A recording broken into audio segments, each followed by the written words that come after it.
se retrouve pour la seconde partie de 50 minutes Inside le Mag avec maintenant notre document, le nouveau visage de Dubaï. Et bien cette semaine, nous vous offrons une escapade à la découverte d'une autre facette de la capitale des Émirats Arabes Unis. Réputée pour ses gratte-ciel et ses fêtes un peu bling-bling, la ville de tous les excès est en pleine mutation. Peuplée à 80% d'expatriés, Dubaï cherche maintenant à gommer son image un peu superficielle, un peu nouveau riche, pour devenir tendance entre street art et magasins bio. Voici le nouveau visage de Dubaï. C'est un reportage de Marie Juteau.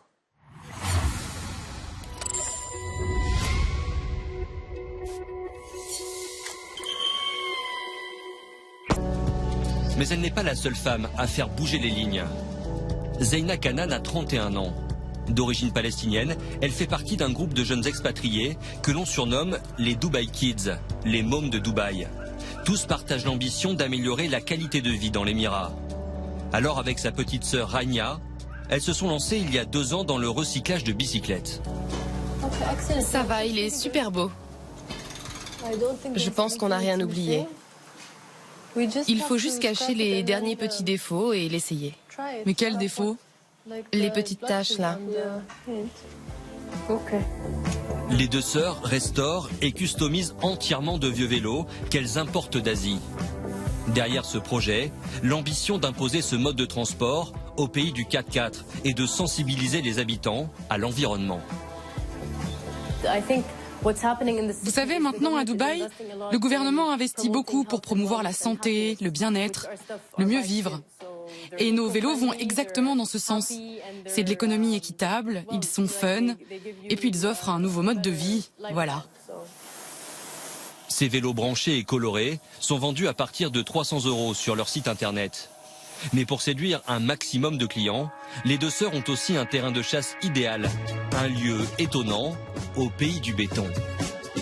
Au cœur de la ville, cerné par les buildings, l'un des plus grands parcs de Dubaï prend tous les vendredis des airs de Californie.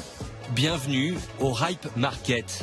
Dans ces allées, une centaine de stands de street food, de produits bio, de vêtements et autres gadgets.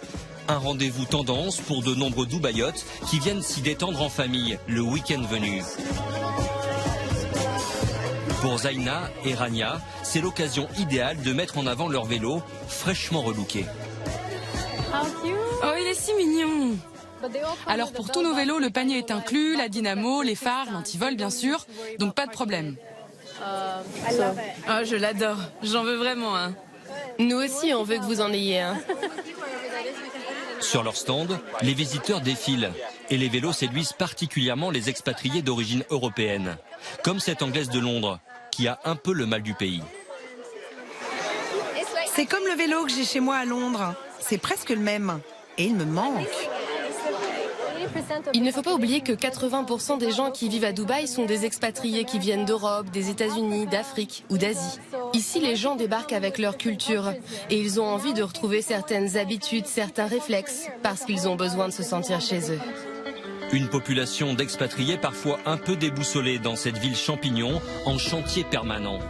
Alors, pour les faire rester sur place le plus longtemps possible, le gouvernement cherche à doter Dubaï d'une âme culturelle, à l'opposé de son image superficielle.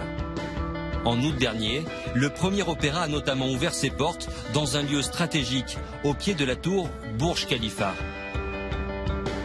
À l'intérieur, une salle de 2000 places qui accueille les plus grands spectacles de la scène internationale, sous-titrés en arabe.